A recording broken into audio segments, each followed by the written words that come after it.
시편 2편 묵상하도록 하겠습니다. 자, 먼저 읽어드릴게요.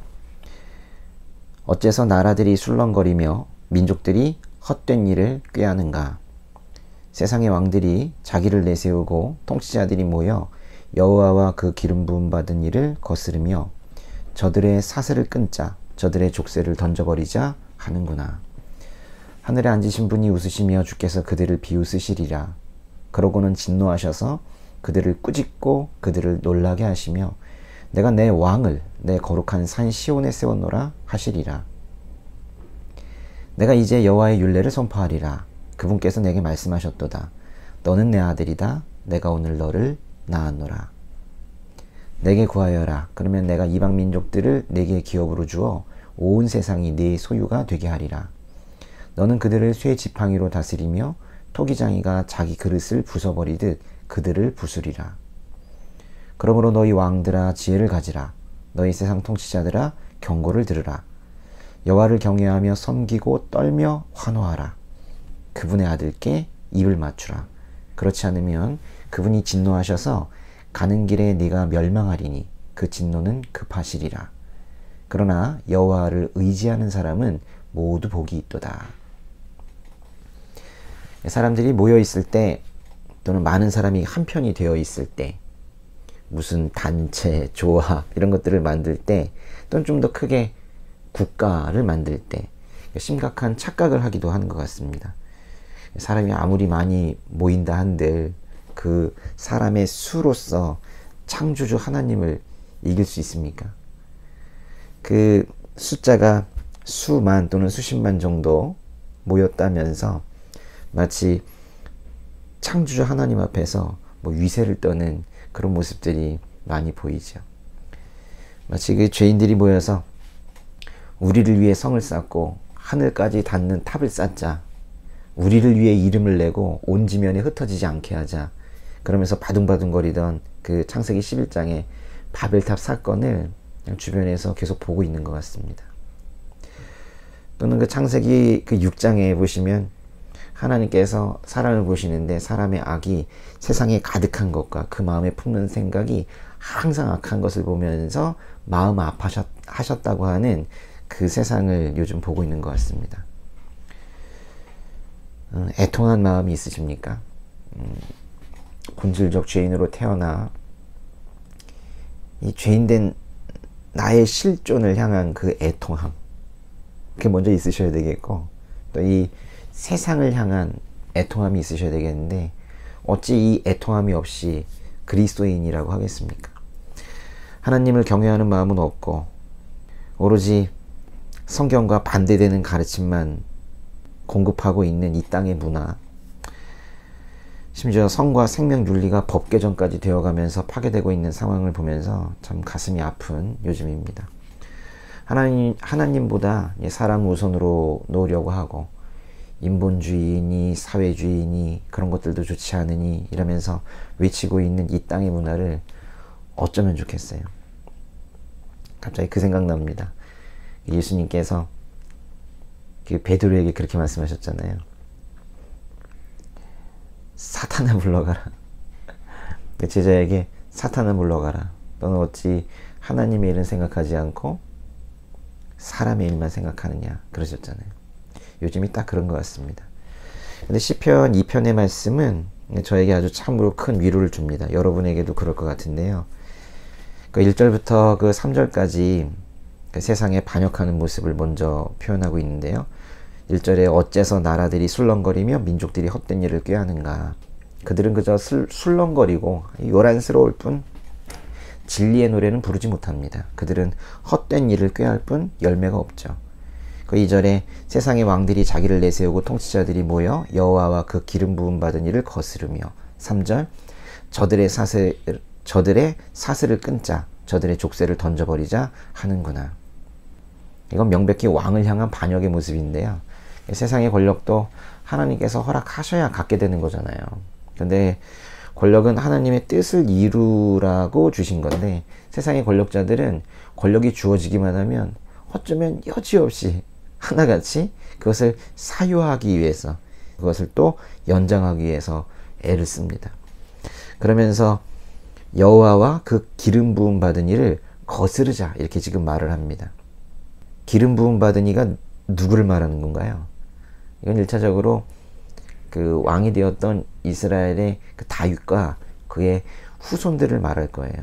근데 이제 기름 부음 받은 자, 이거를 히브리어로 바꾸면 메시아거든요. 헬라어로 말하면 그리스도입니다. 이건 궁극적으로 다윗의 후손으로 오시는 그리스도, 즉 예수님을 말하는 거예요. 근데 참으로 안심이 되고 통쾌한 거는 바로 4절입니다. 우리 창조자 하나님께서 이런 세상 권력자들을 보면서 뭐라고 하셨나요? 4절에 보시면 하늘에 앉으신 분이 웃으시며 주께서 그들을 비웃으시리라 했습니다. 하나님께서 웃으셨어요. 길어야 100년 사는 인생들이 하나님 대적하는 모습 보면서 정말 웃음이 나실 거예요. 그 세상 권력 가졌다고 그 힘으로 마음에 맞지 않는 자들에게 보복이나 하고 또 힘없는 자들은 무시나 하고 하는 그런 사람들을 보면서 하나님께서 이렇게 말씀하시는 것 같아요. 그 권력 얼마나 갈 것 같니? 하나님께서는 이 세상의 반역적인 태도를 보시면서 당황하시는 게 아니라 오히려 웃으시고 이제는 준엄하게 꾸짖으십니다. 5절에 보시면은 진노하셔서 그들을 꾸짖고 놀라게 하시며 거룩한 산 시온에 왕을 세우셨습니다 했어요. 그리고는 너는 내 아들이다, 내가 오늘 너를 낳았노라 말씀하셨어요. 이거 마치 그 예수님께서 요단강에서 세례 받으실 때 그 하늘에서 울려온 소리, 너는 내가 사랑하는 아들이다, 내가 너를 무척 기뻐한다, 그 말씀 아닙니까? 근데 사도행전에 보면 재밌는 말씀이 있어요. 사도행전 13장 33절에 자, 한번 읽어드릴게요. 하나님께서는 예수를 살리심으로써 그들의 자손인 우리에게 그 약속이 이루어지게 하셨습니다. 이것은 시편 2편에 기록된 것과 같습니다. 너는 내 아들이다, 오늘 내가 너를 낳았다. 하나님께서 오늘 내가 너를 낳았다 할 때 이 낳았다는 것을 부활로 지금 보고 있는 거죠. 이게 지금 사도행전 13장 33절은 바울의 설교인데요. 예수님의 부활을 예수님께서 진정한 왕이 되신 어떤 대관식으로 지금 보고 있는 거예요. 시편의 그 2편의 7절, 이 말씀은 로마서 1장 4절과도 연결이 되는 것 같아요. 성결의 영으로는 죽은 자들 가운데서 부활해 능력 있는 하나님의 아들로 인정되셨으니 바로 우리 주 예수 그리스도이십니다. 네, 부활하신 예수님께서 바로 그 부활로 말미암아 진정한 왕이 되셨고 진정한 하나님의 아들로 인정이 되셨다는 말씀이에요. 사실 예수님 말씀하고 있는 건데요. 예수님은 쇠지팡이의 권세로 세상을 다스리시고 토기장이가 자기 그릇을 부숴버리듯 이 세상을 심판하실 것입니다. 마치 예수님을 대적하기 위해 태어난 것만 같은 이 땅의 통치자들에게 하나님께서 이렇게 경고하시는데요. 10절, 그러므로 너희 왕들아 지혜를 가지라, 너희 세상 통치자들아 경고를 들으라. 그리고 예수님을 영접하는 길만이 심판을 피하는 길이라고 엄중하게 경고하시는 거예요. 그 12절에 보시면 아주 유명한 성구가 있는데요. 그분의 아들께 입을 맞추라고 하시잖아요. 이거는 무한한 존경을 표하라는 겁니다. 이 세상의 권력자들아 통치자들아 그 얼마나 가겠니? 예수님께 존경을 표하라. 예수님 앞에 무릎을 꿇으라. 온 니즈하라. 그 얘기예요. 성경에 많은 명령이 있지만은 예수님 따르라는 이 명령보다 더 중요한 명령은 없을 겁니다. 예수 따르지 않으면 그 결과는 멸망뿐이라고 이 시편과 이 성경 전체가 말하고 있는 거예요. 예수님께서 하늘로 승천하시기 전에 그렇게 말씀하셨잖아요. 내가 보혜사를 보내주리라. 그 보혜사가 오셔서 죄에 대해, 의에 대해, 심판에 대해 책망하실 것이다. 거기서 특별히 죄에 대해라는 것은 예수님을 믿지 않는 것, 예수님을 따르지 않는 것이다. 이랬어요. 예수님을 믿지 않는 것이 가장 큰 죄인 거죠. 그러나 그 시편 2편의 마지막 문장을 보세요. 그러나 여호와를 의지하는 사람은 모두 복이 있도다. 개역개정에서는 여호와께 피하는 모든 사람은 다 복이 있도다 했는데요. 하나님께 피하는, 하나님께 의지하는 사람이 복이 있대요.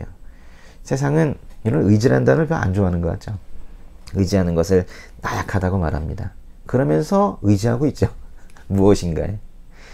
의지하지 못할 만한 것들에 의지하고 있죠.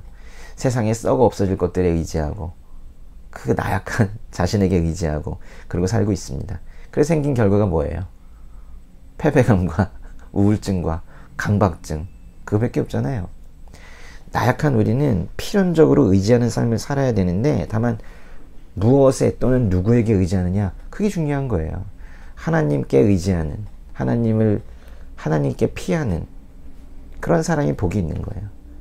나도 의지하고 하나님도 의지하는 그 양다리에 걸치는 신앙은 없습니다. 하나님께 절대적으로 의지하는 우리 모두 되기를 바랍니다.